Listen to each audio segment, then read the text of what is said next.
एक सुनहरी शाम थी। सड़क के किनारे धूल उड़ रही थी और आसमान पर ढलते सूरज की किरणें एक छोटे से पेट्रोल पंप पर पड़ रही थीं। वहां का माहौल शांत था, बस हवा में इंजन की हल्की गूंज थी। अटेंडेंट किसी ग्राहक से पूछ रहा था, कितना पेट्रोल डालना है, फुल टैंक कर दूं? तभी एक अनोखी आवाज गूंजती है, अब कैश नहीं है, कार्ड लेते हैं ना आप? पंप के ऑफिस से एक बुजुर्ग आदमी बाहर आया।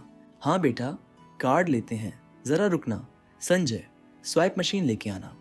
अंदर से आवाज आई, पापा मैं काम कर रहा हूँ, खुद क्यों नहीं ले लेते? पिता ने लंबी सांस ली और नील मुस्कुरा कर बोला, कोई बात नहीं अंकल, मैं साथ चलता हूँ, पानी भी ले लूंगा। दोनों अंदर आए। पिता ने पानी की बोतल उठाई और कहा, ये दे दो ना बेटा। अंदर बैठा संजय, लगभग 25 साल का नौजवान, हमेशा फोन में ही लगे रहते हैं, और बेमन से बोतल थमाई। फिर पिता ने कार्ड उसकी तरफ बढ़ाया। ये स्वाइप कर दे बेटा, मुझे मशीन समझ नहीं आती। लेकिन संजय का सब्र टूट गया।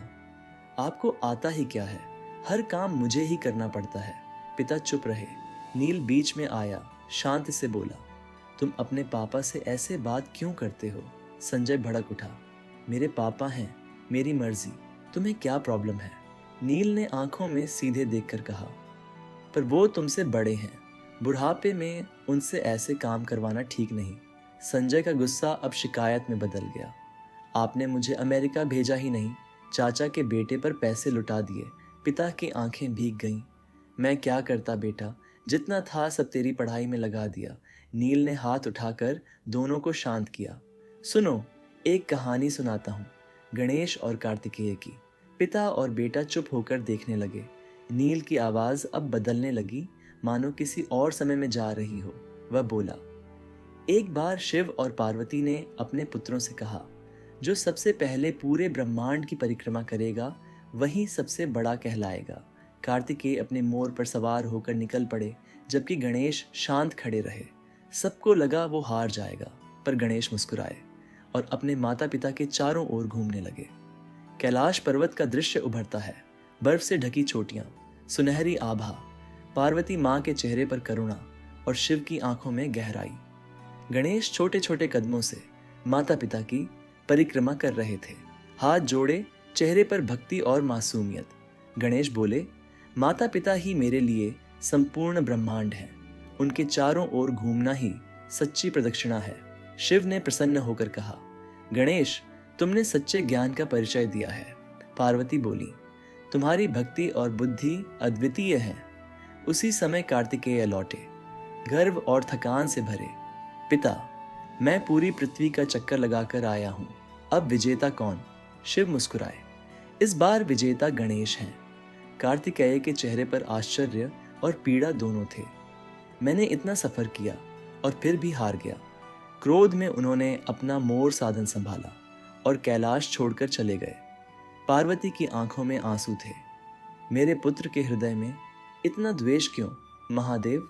शिव बोले, समय उसे सत्य का बोध कराएगा। पार्वती, दृश्य फिर वर्तमान में लौटता है। नील की आवाज शांत और गहरी है। कभी कभी जीतने से ज्यादा समझने में सुकून होता है। गणेश ने यही सिखाया, माता पिता का सम्मान ही सच्ची सफलता है। पिता की आंखें नम हैं, बेटे की नजरों में ग्लानि। बेटा धीरे से बोला, पापा माफ कीजिए। पिता ने उसका कंधा थामा। बेटा घर लौट आओ, यही हमारी दुनिया है। बेटा बोला, हाँ पापा, अब समझ आया, मेरी भी प्रदक्षिणा अधूरी थी। दोनों गले लगते हैं। नील मुस्कुराता है। पिता उससे पूछते हैं, बेटा तुम कौन हो, कहाँ जा रहे हो? नील जवाब देता है, मैं तो बस एक यात्री हूँ, महादेव के घर जा रहा हूँ, अमरनाथ। संजय हैरान होकर पिता से कहता है, पापा आप तो हमेशा कहते थे कि वहां जाना है। पिता की आंखों में चमक लौट आती है। हाँ बेटा, इस जन्म में एक बार तो अमरनाथ जाना है। संजय आगे बढ़ता है, तो चलिए पापा, मैं आपको वहां ले जाऊंगा। नील मुस्कुराता है, नंदू पर बैठता है, इंजन स्टार्ट करता है। बारिश की हल्की परतें सड़क पर चमक रही हैं। पिता और पुत्र हाथ हिलाते हैं। हर हर महादेव। नील सिर झुकाकर जवाब देता है, महादेव तुम्हारा मार्ग प्रशस्त करें। बेटा, बाइक आगे बढ़ती है। पहियों से पानी उछलता है। दूर धुंध में पहाड़ों की रूपरेखा उभरती है। धीरे धीरे अंधेरे से सुबह निकलती है